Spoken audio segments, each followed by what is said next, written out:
Good morning. It's day number 4. Sun is about to come up. I'm pretty sure last night I heard a trap go off, so hopefully that means food for today. I'm just gonna boil up a batch of water and then go check traps and get the day rolling. I also found a bog with some cattails, so that's more food. That could get interesting though, because the whole place is just surrounded with poison ivy. And I don't really want to destroy my boots going through a bog, so I'll have to come up with something. Alright, I'll let you know if anything interesting happens. Check you later. Here's that nice little swamp bog I told you about. And here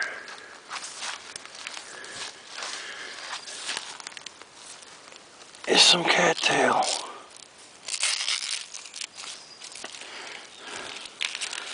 Now, the shoot is edible, but I'm actually trying to get the tuber, which is the root, and it's a lot like a potato.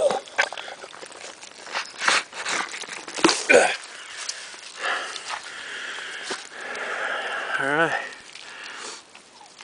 that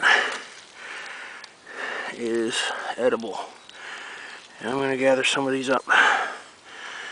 I'm about to get muddy, so I'll see you in a bit. Alright, here's the cattails I collected. The roots you want to boil, and then they're just like a potato. Inside the young stalks is also edible. I'll show you that in a minute. You just husk it like a piece of corn, and inside it's something like the consistency, to me, is like the consistency of watermelon, except just not quite as sweet. Still really good considering eating out here. So I'm gonna make lunch.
Yet again, the traps I set were empty.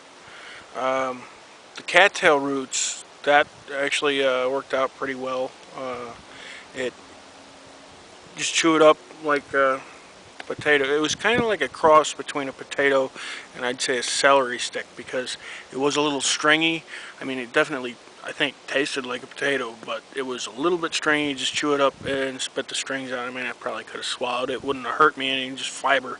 But I didn't want to, so I didn't eat the stringy parts of the cattail roots. I did try the stalks. I've eaten those before, and those were actually pretty good before. This time they were actually kind of slimy.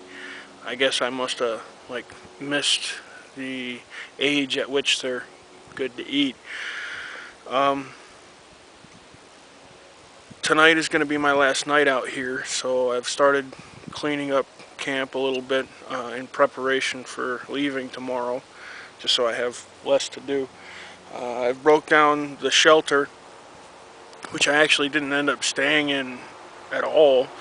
It was there for in case it rained, but I primarily just slept out on the ground by the fire. It was a lot warmer. It did get pretty cold at night.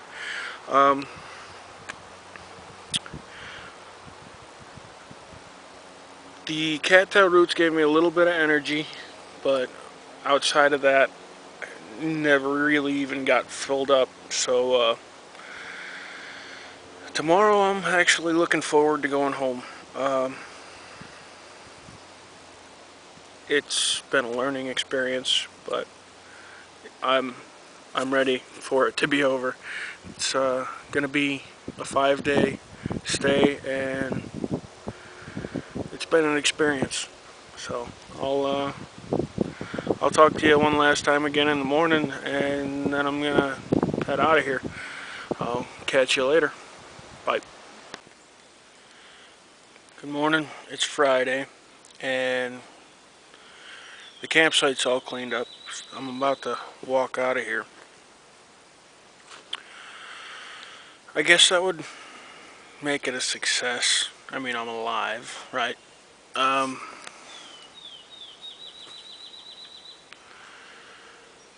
never really explained my goal.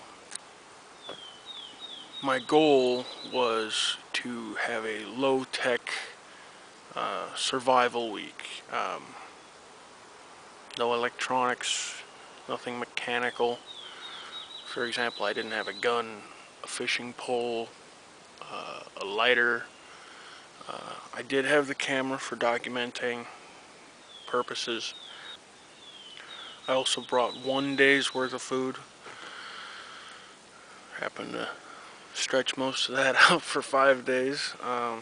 But that was mainly because even like the best survivalist isn't, especially when they're alone, isn't going to be able to set up a decent base camp and find food on the first day. So that's why I brought 1 day's worth of food.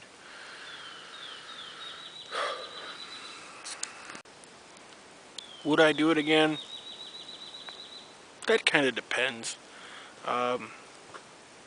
Specifically this type, no. I don't think I would do this again. Yeah, I'm glad I did it. Glad it's over. I've said that about a lot of things in my life.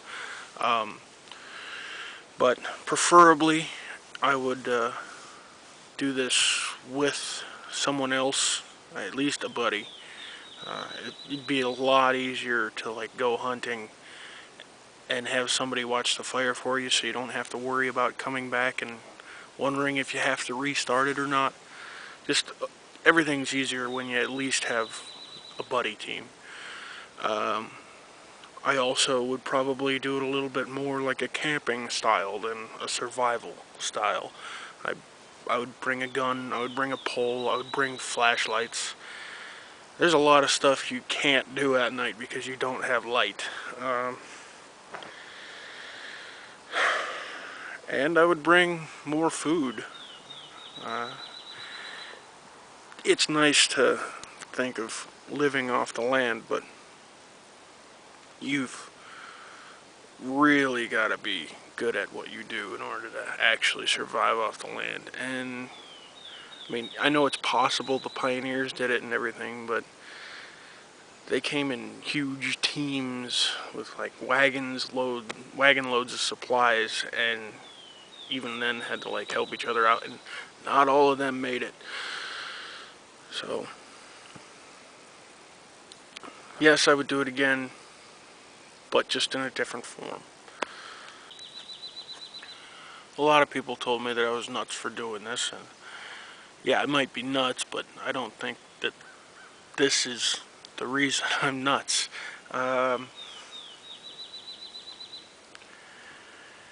In order to truly appreciate something, you have to go without it.